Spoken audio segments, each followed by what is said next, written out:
মাজারে গিয়ে সেজদা দেয় এমন লোক আছে? অথচ ইবাদতের মালিক কে? ইবাদত হবে শুধু কার? ওয়াকাদা রাব্বুকা আল্লা তা'বুদু ইল্লা ইয়াহু, ইবাদত শুধু আল্লাহর হবে। আর আজকে তারা এই সেজদা পীরের পায়ে দিয়ে ঈমান, ওই লোকগুলো বড় নালায়েক, তারা বড় জাহেল, তাদের জন্য আমরা হেদায়েত কামনা করি, ঠিক কি না? বড় অবুঝ। ওরা বলে আরে সেজদা আল্লাহ ছাড়া অন্যকে দিলে ঈমান যাবে, কে কইলো? মুরিদদেরকে বুঝায় যদি আল্লাহরে শুধু সেজদা দিতে হবে, অন্যরে দিলে ঈমান যায়, তাহলে ফেরেশতারা যে আদম নবীরে দিছে, ফেরেশতাদের ঈমান কি রইছে? তখন তারা মুরিদদেরকে ভুলভাল বুঝাইয়া সেজদায়ে তাজিমি নামে একটা ভণ্ডামির সেজদা বানিয়েছে। অথচ সেজদায়ে তাজিমি বলতে শরীয়তে মুহাম্মাদিতে কোনো সেজদা নাই। আদম আলাইহিস সালামকে ফেরেশতারা দিয়েছে, এই কথা কোরআনে আছে কিনা? ভাইয়েরা কথা বলুন, আছে? হ্যাঁ, ওয়াইযা কুলনা লিল মালাইকাতি ইসজুদু লিআদামা ফাসাজাদু ইল্লা ইবলিস ফাসাজাদাল মালাইকাতু কুল্লুহুম আজমাউন। ফেরেশতারা সেজদা দিয়েছে আদমকে। এই আয়াত কোরআনে কারীমের মাঝে আছে, এবং কোরআনের এই আয়াতটা সেজদা যে আদমরে ফেরেশতারা দিছে, এটা আবু বকর, ওমর, ওসমান শোনে নাই, ঠিক না? শুনছে? আলী শুনেছে? শুনেছে?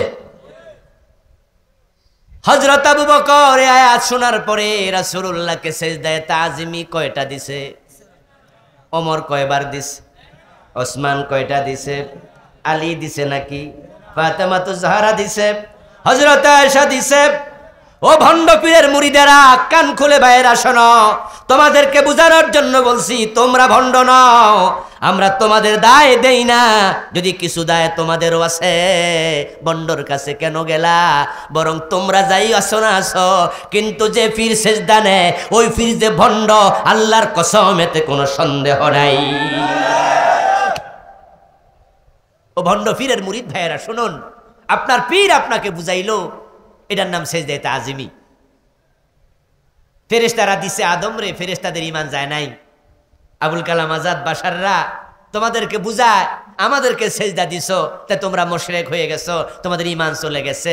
আর ওরা তো শরীয়তের মৌলবী, মারেফত বোঝে না। শরীয়তে জায়েজ নাই, মারেফতে জায়েজ আছে, এমন কথা বাংলাদেশে আছে কিনা? আহারে কত বড় ভণ্ড! মনে রাখবেন, শরীয়ত বাদ দিলে মারেফত, তরিকত, হাকিকত কিচ্ছু থাকে না। দুধ বাদ দিলে মাখন হয় না, দুধ বাদ দিলে সর হয় না, দুধ বাদ দিলে ঘি হতে পারে না। শরীয়তে জায়েজ নেই, মারেফতে আছে। শরীয়তে না থাকলে মারেফতে আইব কোথায়? ভণ্ড যত। এই আয়াতে কারিমার দলিল দিয়া যদি ফিরকে মুরিদ সেজদা দিতে পারত, আবু বকরের চেয়ে বড় কোনো মুরিদ নাই, নবী মুহাম্মাদের চেয়ে বড় কোনো পীর নাই। এই আয়াত দিয়া যদি মানুষকে সেজদা করতে পারত, আবু বকর, ওমর আল্লাহ রাসূলকে সবচেয়ে বেশি সেজদা করত, কিন্তু জীবনে একদিন সেজদা রাসূলকে করেন নাই। এখন তাহলে ফেরেশতারা যে দিছে তার জবাব কি হবে? ফেরেশতারা তো আদমকে দিছে, এটা তো নিশ্চিত সত্য। তার জবাব হলো, ফেরেশতারা মন মতো সেজদা দিছে না আল্লাহ বলছিল? কথা বলতে হবে, কে বলেছে? আল্লাহর আদেশ মানা কি নফল না ফরজ? আল্লাহ বলেছে তাই ফেরেশতারা দিছে। ওই ভণ্ড পীর তোরে সেজদা দেওয়ার জন্য আল্লাহ কোথায় বলছে?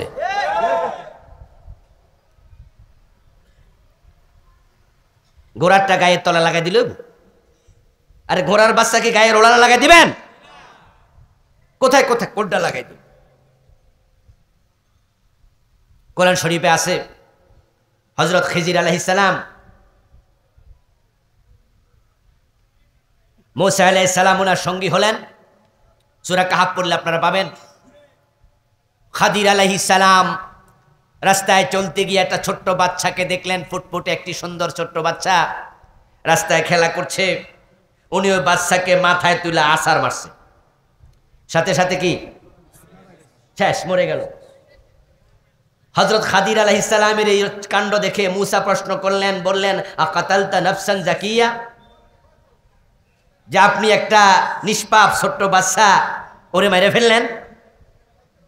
খিদির আলাইহিস সালাম বললেন, মূসা তুমি যখন আমার সঙ্গী হতে চেয়েছিলে তখন তোমাকে আমি শর্ত দিয়েছিলাম আমার কোনো কাজে প্রশ্ন করা যাবে না, তো তুমি প্রশ্ন করলা কেন?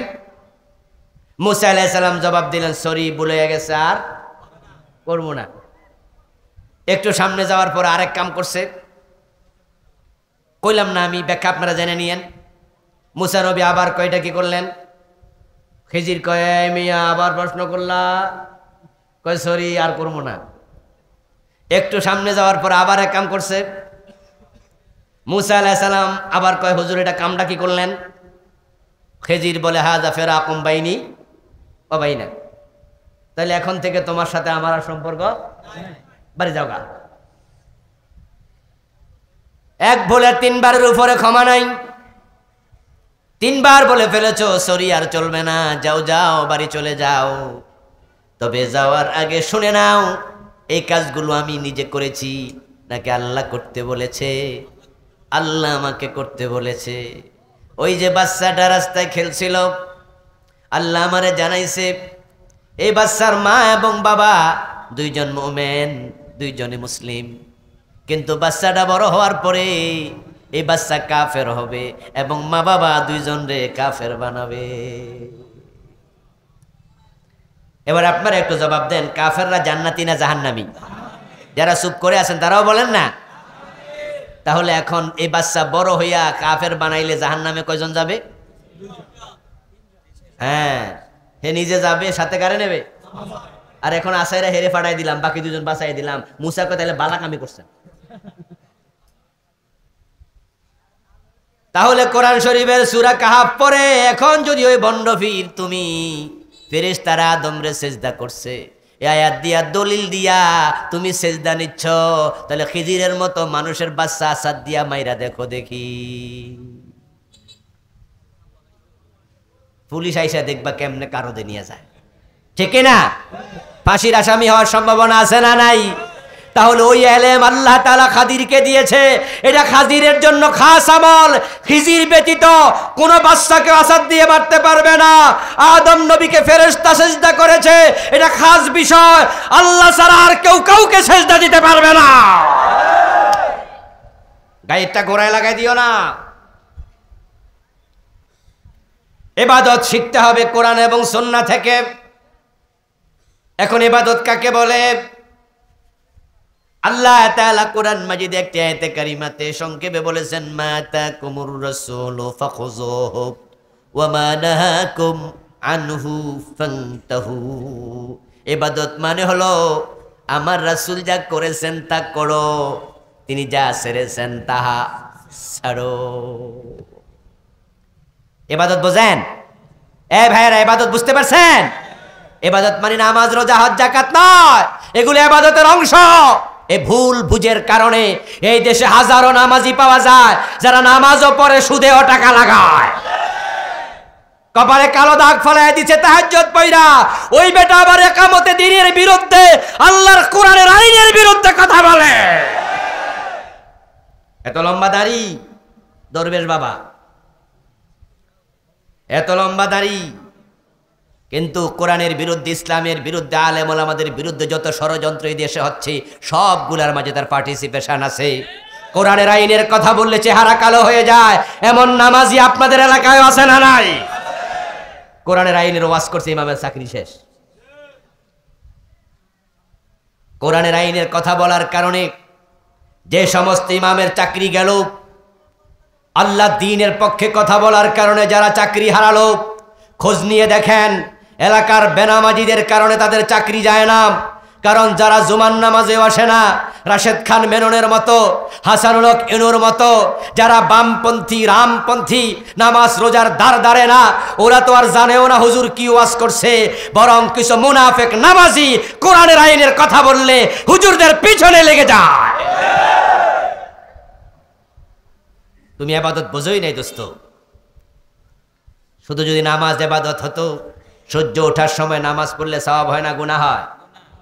কথা বলেন না কেন, জোরে বলেন। সূর্য ওঠার সময় নামাজ পড়া যাবে? তো নামাজ না ভালো জিনিস, পড়া যাবে না কেন?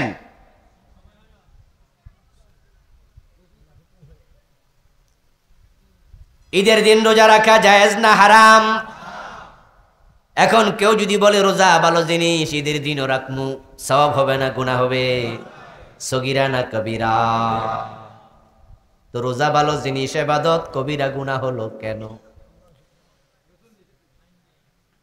ও প্রিয় ভাইরা, নামাজ পড়ো সূর্য ওঠার আগে, ফজরের নামাজ পড়ো কাবলা তুলুইশ শামস।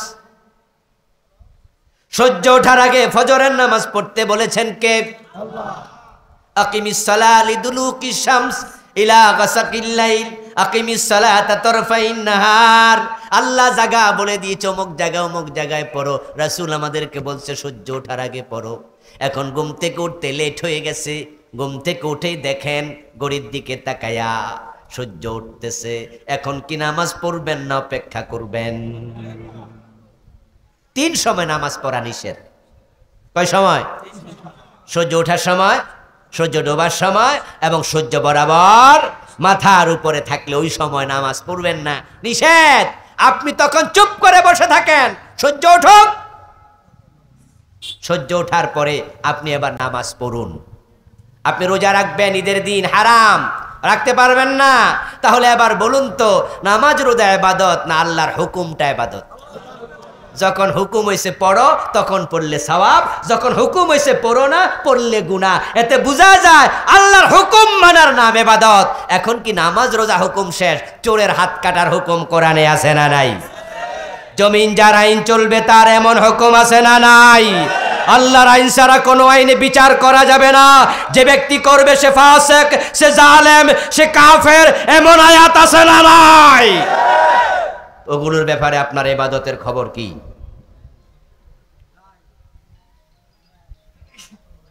আল ইবাদাতু হিয়া কাযাউল হায়াত বিহাসবি আওয়ামিরিল্লাহি তাআলা ওয়া নাওয়াহি। ইবাদত মানে হলো আল্লাহ এবং তার রাসূল যেভাবে জীবন চালাইতে বলছে, কোরআন সুন্নাহর আলোকে পুরা জীবন চালানোর নাম ইবাদত। তাই রাসূল যা করেছে তা করো। রাসূল যেমনে ঘুমাইছে, রাসূলের মতো ঘুমাইলে ঘুমটাও ইবাদত হয়ে যাবে। রাসূলুল্লাহ যা করেছে তা ইবাদত। সাহাবায়ে কেরাম রাসূলকে ফলো করে যা করেছেন তা ইবাদত। রাসূল যা করে নাই, সাহাবারা যা করে নাই, সেটা ইবাদত নয়, সেটা ইবাদত নয়, সেটা ইবাদত নয়। আপনাদের এলাকায় ঈদের নামাজে আজান আছে নাকি? ঈদের নামাজে কি আজান দেয়? কোন মুয়াজ্জিন যদি দেয় বেতন বাড়বে না চাকরি যাবে? আপনাদের এলাকায় জানাজার নামাজে কি আমরা রুকু সেজদা করি? যদি কোনো হুজুর জানাজার নামাজে রুকু দেয়, আমরা হুজুরের সাথে রুকু দেব না লোকমা দেব? হুজুর যদি জানাজার নামাজ শেষ কইরা সালাম ফিরিয়া কয়, এই ভাইয়েরা রুকু তো ভালো জিনিস, লোকমা দিলেন কেন? আমরা তখন বলবো, হুজুর আপনি যা ভালো বলেন তা ভালো নয়। আমার রাসূল এবং রাসূলের সাহাবারা জানাজার নামাজে রুকু দেয় নাই, সেজদা দেয় নাই, তাই রাসূল যাহা করে নাই সেটা ইবাদত হতে পারে না।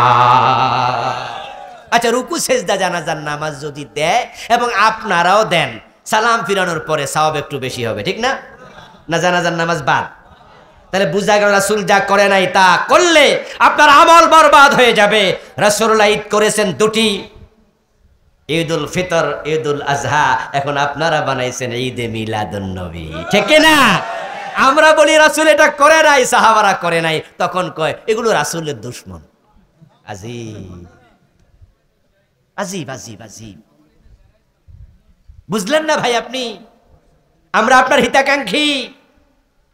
যারা ইসলামের নামে অনিসলাম ঢুকাবে, নতুন নতুন ইবাদত তৈরি করবে, বেদাত চালু হয়ে গেলে মূল ইসলাম হারিয়ে যাবে।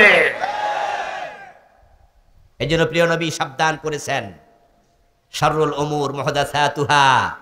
রাসূলুল্লাহ বলেছেন নতুন ইবাদত আবিষ্কার সর্বনিকৃষ্ট গুনাহ। কুল্লু বিদআতিন দালালা ওয়া কুল্লু দালালাতিন ফিন্নার। নতুন যত আবিষ্কার হবে সব পথভ্রষ্টতা আর সব বেদাত জাহান্নামে নিয়ে যাবে। মান হাদাসা হাদাসা আও আওয়া মুহদাসা ফাআলাইহি লানাতুল্লাহি ওয়াল মালাইকাতি ওয়ান নাসি আজমাইন। প্রিয় নবী বলছেন, যে বেদাত আবিষ্কার করবে তার উপর আল্লাহর লানত, ফেরেশতাদের লানত, বিশ্ব মানবতার লানত। তোমরা যারা বেদাত বানাবে, হাসরের দিন আমার সব উম্মতের জন্য আমি সুপারিশ করব। হাল্লাত শাফাআতি লি আহলি কাবাইর মিন উম্মতি ইল্লা সাহিবা বিদআ। কিন্তু যারা বেদাত বানাবে তার জন্য আল্লাহ সুপারিশের অনুমতি দেবেন না। রাসূলুল্লাহ সাল্লাল্লাহু আলাইহি ওয়াসাল্লাম বলছেন, যারা বেদাতি হবে কিয়ামতের দিন তাদেরকে আমি বলবো সুহকান সুহকান লিমান গায়্যারা বাদি। আমার তিরোধানের পর আমার দিনের মাঝে তোরা যারা পরিবর্তন করেছিস, তোদের জন্য হাউজে কাউসারের পানি নসিবে নেই। আমার ভাইয়ের আজকের মাহফিলে যারা আছেন, হাউজে কাউসারের পানি পান করার সবার আছে? রাসূলের শাফাআত দরকার আছে না নাই? তো রাসূল বলতেছে বেদাত করলে শাফাআত নাই। কেন করেন? রাসূলুল্লাহ সাল্লাল্লাহু আলাইহি সাল্লাম বলতেছে, আমি দৌড়াইয়া দেব ধুর ধুর বলে। কিভাবে দৌড়াবো জানো? কালান নবী সাল্লাল্লাহু আলাইহি ওয়াসাল্লাম লাযুদান্না ইয়াউমাল কিয়ামাতি আন হাউজি কামা তুজাদুল গরিবাতুম মিনাল ইবিলি আন হাউজ। সহিহ বুখারীর riwayat। ও মানুষেরা শোনো, তোমাদের কারো কূপে অপরিচিত ওট এসে যদি পানি পান করে, আরব দেশে পানি পাওয়া কি খুব সহজ? ওখানে পানি সংগ্রহ করা কঠিন। ওই দেশে তেলের চেয়ে পানির মূল্য বেশি। তোমার পানি সংগ্রহ করা নিজের জন্য রাখা পানিতে অন্যের ওট এসে যদি মুখ সুবাইয়া পানি পান করে, তুমি দেখলে লাঠি লইয়া তাকে যেভাবে দৌড়ানি মারবা, আমি হাসরের দিন আমার উম্মতের দাবিদার বেদাতি গুলো যখন হাউজে কাউসারের কাছে আসবে, ওই রকম আমি দূর দূর বলে তাড়াইয়া দেব। বলেন নাউজুবিল্লাহ। কেন বেদাত করো ভাই? আমাদের বেদাতি যে সমস্ত ভাইয়েরা আছে, ওনাদেরকে আমরা যখন বলি যে আপনারা এগুলো করেন না, এগুলো ইসলামে নাই, রাসূলুল্লাহ করেনি, সাহাবারা করেনি, তখন আমাদের ভাইয়ের একটা কথা বলে, হুজুর অসুবিধা কি? বলে কিনা? বলে কিনা? আরে ভাই, আমি তো আপনাকে ইবাদত শিখাচ্ছি। ইবাদত ওহির মাধ্যমে শিখবেন। আপনি বাড়াইতেও পারবেন না, কমাইতেও পারবেন না। কে আপনাকে অধিকার দিয়েছে? মাথার মাপে টুপি হবে, গায়ের মাপে জামা হবে, পায়ের মাপে জুতা হবে। ও বন্ধু, মাথা আপনার, টুপি আপনার, মাপ আপনার, শরীর আপনার, জামা আপনার, মাপ আপনার, জুতা আপনার, পা আপনার, মাপ আপনার। ইসলাম আপনার না, ইসলাম আল্লাহর। তাই রাসূলের মাপের বাহিরে যাওয়া যাবে না। ওখানে আপনি নিজের মাপ ঢুকাইয়েন না। অমুক হুজুর কইছে। আরে হাদিসে আসেনি? কই হাদিসে হয়তো নাই, কিন্তু হুজুর কি আর না বোঝে? এমন কথা বলার লোক আছে কিনা?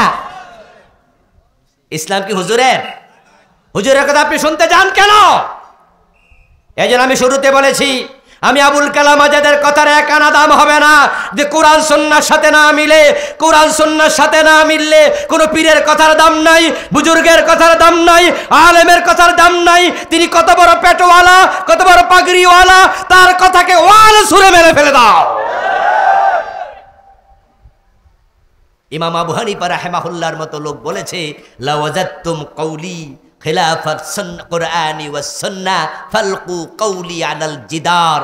যদি আমার কোনো কথা কোরআন সুন্নাহর খেলাফ হয়, আমি আবু হানিফা তোমাদেরকে বলছি, শোনো, কোরআন সুন্নাহ গ্রহণ করো, আমার কথা ওয়ালে ছুঁড়ে মেরে দাও। আর আপনি আপনার পীরের কথা বলছেন যে হুজুর অসুবিধা কি, অমুক হুজুর করছে, তমুক হুজুর করছে। আরে ভাই শুনুন তো, অসুবিধা আছে কিনা এবার শুনুন। আপনারা যখন সিজন আসে, ধান খেতে ধান লাগান, তখন ধানের রোয়া গাছ লাগানোর জন্য, চারা লাগানোর জন্য রংপুর থেকে বদলা রাখেন না? উত্তরবঙ্গ বগুড়া থেকে কিছু কামলা আসে না? আপনি আপনাদের এই বাজার থেকে, লক্ষ্মীপুর বাজার থেকে, মুজাফফরগঞ্জ বাজার থেকে 5 জন কামলা নিয়ে আসছেন, এনে আপনি ক্ষেত দেখাই দিয়েছেন, ধানের চারা গাছ যেখানে আছে দেখাই দিয়েছেন যে এখান থেকে ধানের চারা নেও, নিয়ে আমার ক্ষেতে আমি একবারে সুন্দর করে রেডি করে রাখছি, তোমরা ধান লাগাও। আপনার 5 জন বদলা সকাল থেকে সন্ধ্যা পর্যন্ত কষ্ট করে ধান লাগাল। পরের দিন সকালে আপনি গেছেন, খেতে যাইয়া দেখেন যে ধান গাছের ফাঁকে ফাঁকে কোন বেড়া রাইতের বেলা এসে কিছু ঘাস লাগাই দিয়ে গেছে। এখন ধান গাছের ফাঁকে ফাঁকে ঘাস দেখে আপনি নিশ্চয় খুশি হয়েছেন, ঠিক না? কথা বলতে হবে, খুশি হয়েছেন? আচ্ছা, যে বেড়া ঘাস লাগাইছে বেড়াকে টাকা দিছেন? তো বেড়া কষ্ট করে লাগাইছে, অসুবিধা কি? বেদাতি ভাইদের মতো আমিও প্রশ্ন করবো, অসুবিধা কি? বেটা কষ্ট করে লাগাইছে, লাগাক না। আমার ভাইয়ারা, সকল কৃষক জানে ধান গাছের ফাঁকে ফাঁকে যদি এরকম ঘাস গাছ আমি লাগাইতে দেই, তাহলে আগাছার কারণে দেখা যাবে আসল ফসল নষ্ট হয়ে যাবে। এই জন্য যারা কৃষক তারা ধান গাছ লাগানোর পরে 15 দিন 20 দিন পর থেকে আগাছা নিড়ানি দেয়, উঠাল লাগাইয়া দাতা মারে, তারপরে আবার রংপুরের বদলা রাইখা গাছ যেখানে আসে টেনে টেনে ছিঁড়ে ফেলে দেয়। কারণ তারা জানে যদি আগাছা বেড়ে যায় ফসল নষ্ট হয়ে যাবে। ঠিক তাই বেদাত যখন বেড়ে যায় মূল ইসলাম খুঁজে পাওয়া যাবে না।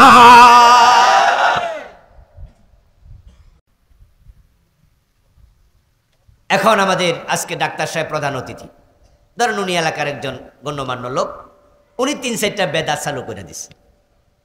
আর হুজুর কইল যে আচ্ছা অসুবিধা কি করুক, উনারে দেখা হুজুর 4-5টা চালু করছে, উনি 10-12টা চালু করছে, উনি 5-7টা করছে। এরকম যদি 50-100 বছর সবাই করে, ইসলামকে আসলটা পরবর্তী প্রজন্ম খুঁজে পাবে? ওরা বুঝবে না আসল ইসলাম কোন। এই জন্য কৃষকরা যেমন ক্ষেতের পাহারাদারি করে, আগাছা পাইলে উল্টায় ফেলে দেয়, ইসলামের পাহারাদারি আলেমদেরকে করতে হবে। বেদাত যেখানে দেখো শিকার সহ উল্টায় ফেলে দিতে হবে।